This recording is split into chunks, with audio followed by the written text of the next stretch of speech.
Welcome back to George Past the Post. Well, here's a fascinating question and a fun tongue twister for you. How did an independent candidate in the seat of Finniss in South Australia finish first and win despite finishing fourth in the first round? Well, I'm sure that's a question we've all been pondering since the South Australian election last month, which I'm sure you're all following as I was. So, the short answer: why, how, why, when, I'm turning into Colonel Melship from there. How, then, now, then, how, then, why, what? Anyway. Okay, I might start this video again, but now I'm going to press on, just like this independent candidate did in Finniss. So, in South Australia, they use what is known as full preferential voting. So this means rather than putting a cross, as we do in the UK, and just vote for one candidate, voters are required to number every single candidate in order of preference. That basically means every vote has the same weight at whatever stage of the count it's in. If you don't understand what that means, I wouldn't blame you. However, more on that later, perhaps. So in this seat, the first preferences were counted, and you have a result roughly, I'm going to forget the numbers, but never mind. The Liberal Party, who for UK viewers are basically the Conservative Party, they got 27% of the vote. The One Nation Party, who, we'll just say that they're the equivalent of Reform UK, they got, I think it was 22% of the vote, maybe 23%. I should have notes, but, I've got to keep my authentic style in it. The Labour Party came third with 18.5%, and the independent candidate got 18.1%. The Greens got 6%, and there were two other candidates that take the rest of the vote between them. Now, what happens with full preferential voting, and actually AV in general, the candidate with the lowest votes is eliminated, and their votes are reallocated based on who they put as the second choice. This process continues until you only have two candidates left, and you get a final two candidate preferred result. So that was the first count.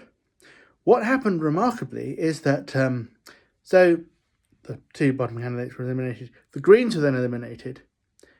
Now at this stage, the independent candidate would have been in last place by this point, but there were enough Green preferences, enough Greens put the independent ahead of all the other candidates to put the independent ahead of Labour. So then Labour were eliminated, and enough Labour voters in their preferences, they had put the independent ahead of One Nation and the Liberals. So then leapfrog again. The independent managed to then leapfrog over One Nation, meaning that One Nation were now eliminated, and guess what? More One Nation voters had put the independent ahead of the Liberals. And as a result, the two candidate result, with only two candidates left, was a very clear 55-45 win for the independent. So, of course, we must use the usual caveats, which are that if a different system had been used, people may have voted differently. But perhaps not as differently as we like to perhaps claim. Now, obviously, you can have different arguments about this. You might say, well, how is it fair that somebody that only got 18.1% of the vote manages to win when there are three other candidates that got more first preference votes? But then, of course, how would it have been fairer if the Liberal candidate that only got 27% of the vote had won under first past the post?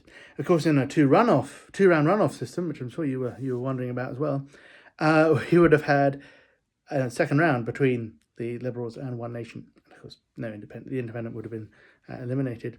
But of course, the aim of preferential voting, and especially the full preferential system, which, while it's onerous, of course, people have to number every box, it's to try and get a candidate that is the most preferred by all the voters.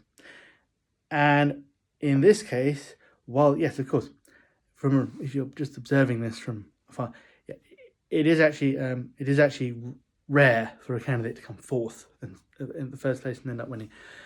But the reason they won is because they obviously had a broader appeal. And they got quite a diverse group of different people to put them as, their second choice or third choice.